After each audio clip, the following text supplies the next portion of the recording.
मग ह्या आईची जी आईकडे कारुण्य रस असतो, हे कारुण्याचा सिंधू असतो आई.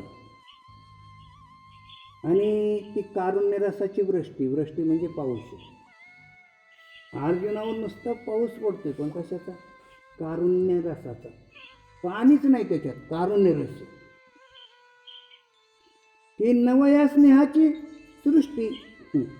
नवीन नवीन स्नेह असतं ना, ही सृष्टीचे म्हणजे. अरे नवीन नवीन परमार्थाला लागलेली नवीन सत्ता, गोष्टी असावी, गाव असावी, सगळे सोयरेन धायरेन सगळे बोलत होतं.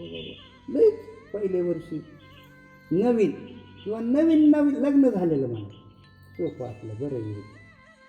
ती नवया स्नेहाची सृष्टी, ती सृष्टी काय वेगळीच असते.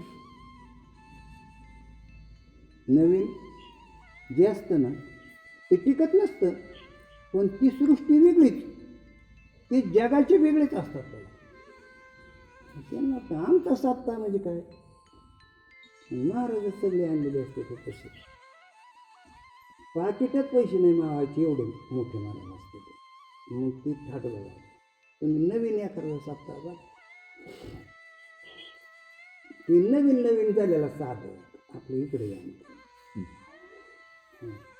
आम्हाला का नाही हे काय ते इथून चिंतन जायचं कुठं मांडव. आता मांडव्या दिवस तर इथं किती चिंतन एकत्र येऊन करावं लागतं का मात्र. ही सेपरेट ते समूहाचं ते फार महत्त्वाचं, त्याला सत्संग म्हणतात. आणि मग एकादशीला नानांकडे जायचं. तिथे काही कीर्तन नव्हतं, काय नव्हतं, आपलं जायचं, काही लोक पद म्हणायचे आणि एक दोन प्रवचन व्हायचे. यायच्या अगोदर निघाले, तुम्ही यायच्या अगोदर निघावं लागायचं, कारण आमच्याबरोबर सगळे दुधावाले. मग जायचं काय, बरं पैसा नाही ना कशाला, टेम्पोवाल्याला. मग त्याला भुसा द्यायचा, कायचा, लाकडाचा रांजल्याला, कुंभाराची वरायला लागायची बघते. आणि मग कोणी नसलं, 2 माणसं असले 3 माणसं असले तर टेम्पोच घेऊन जायचं.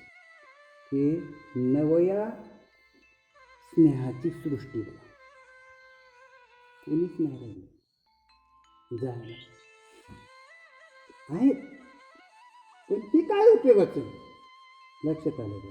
ती बंद पडत नसतं, दुसरी येत असतात, पण यांचं काय असं लक्षात द्यायचं.